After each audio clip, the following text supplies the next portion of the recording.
Greeting God's holy people. I have an exciting update on a video I just did earlier today, and lo and behold, Russia has now come out and basically predicted the exact same thing I was just talking about in the video earlier today with this new alliance that they made. If you remember in that video, I should probably show you that video here real quick. Let me see. Hold on a second. Let me just show it to you. If you go to my channel here, it's this video right here. This one where they're holding hands. Go watch that video called Bible Prophecy Being Fulfilled, Russia War. Go watch that video right there. This one here. Because it's very intriguing that they actually just came out in Russia and they basically are predicting the exact same thing. Hey, Freya, good to see you. They're predicting the same thing. So what I was saying in this video is I'm like, it's probably going to be a thing where Russia actually ends up fulfilling the end of Revelation that talks about GOG and Magog. If you remember in Revelation 20, it talks about Gog and Magog after 1,000 years, right? Let me see. Show you that. It says, when the 1,000 years have expired, Satan will be released from prison and will go out to deceive the nations, which are in the four corners of the earth, Gog and Magog, to gather them together to battle, whose number is as the sand of the sea. And if you remember in the last video, I basically said, hey, maybe what this means is that in the end, they're only going to be Gog and Magogians out there because Russia will have conquered the rest of the world. So, when we read in Revelation 7, which I thought I just had that open here as well. But in Revelation 7, or Revelation 6, sorry, it says, I saw the Lamb open the first seal, open one of the seals, and I heard one of the four living creatures saying with a loud voice like thunder, come and see. And I looked and behold a white horse. He who sat on it had a bow, and a crown was given to him, and he went out conquering and to conquer.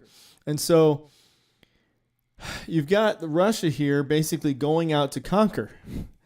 Exactly what I had said in the last video. And this is them actually saying it. Okay, so Medvedev, trolling or truth, Medvedev shows new map of Ukraine.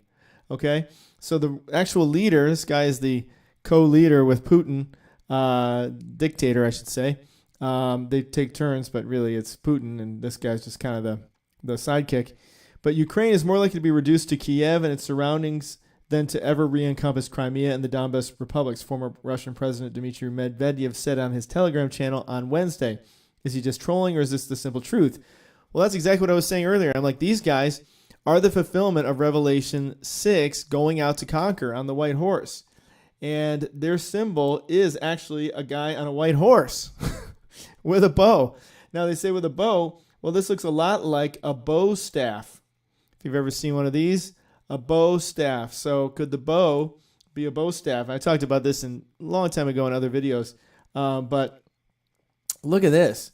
The guy's on the white horse with the bow going out to conquer. And some of these pictures even have him wearing an actual crown on his head. Here he's got more of a helmet. But again, it says a crown is given him. So it's not necessarily that he's wearing a crown, but more that he's given the opportunity to conquer, which is basically what's happening. He's being given the opportunity to be king. I mean, right now, essentially, Putin is king of the world because he's the one steering the ship. He's the one calling the shots.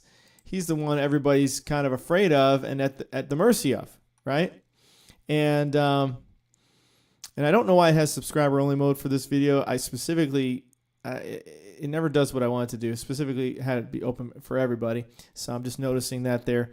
So everybody's welcome on the chat here, but for some reason it looks like it's showing only subscriber-only. But in any case, well, you can always subscribe and you can chat as well. But I did set it for everybody this time. Anyway, so that is intriguing. That here he is saying the exact same thing that he is predicting that this is current Ukraine, right? And that by the time the war's done, Russia will have conquered all of it.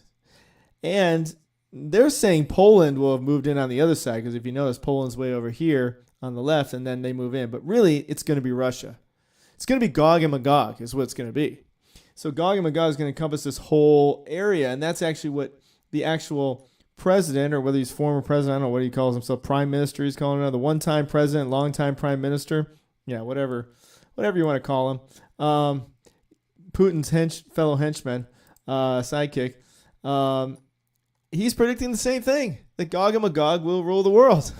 And so when we look at Revelation as the guy who goes out to conquer, that could very well be the Prince of Rosh we're talking about here, who's given the crown and went out to conquer and went out conquering and to conquer. Now, I know there's other theories on what that is, but I just thought that is intriguing indeed. And the fact that they are predicting it themselves is also very compelling. So just wanted to share that with you guys. They too are saying they will be GOG and Magog come the end of things. Remember, it's a 7-year war, so a lot's going to happen. A lot of territory is going to change hands, I imagine. And so after 1,000 years with Jesus, the whole world will be GOG and Magog, except for the millennial kingdom, and then God will just wipe them all out. So anyway, Kenneth, good to see you. Cassidy, born again for Christ, good to see you guys. And I may come back with another video here, just a short one. Talk to you soon.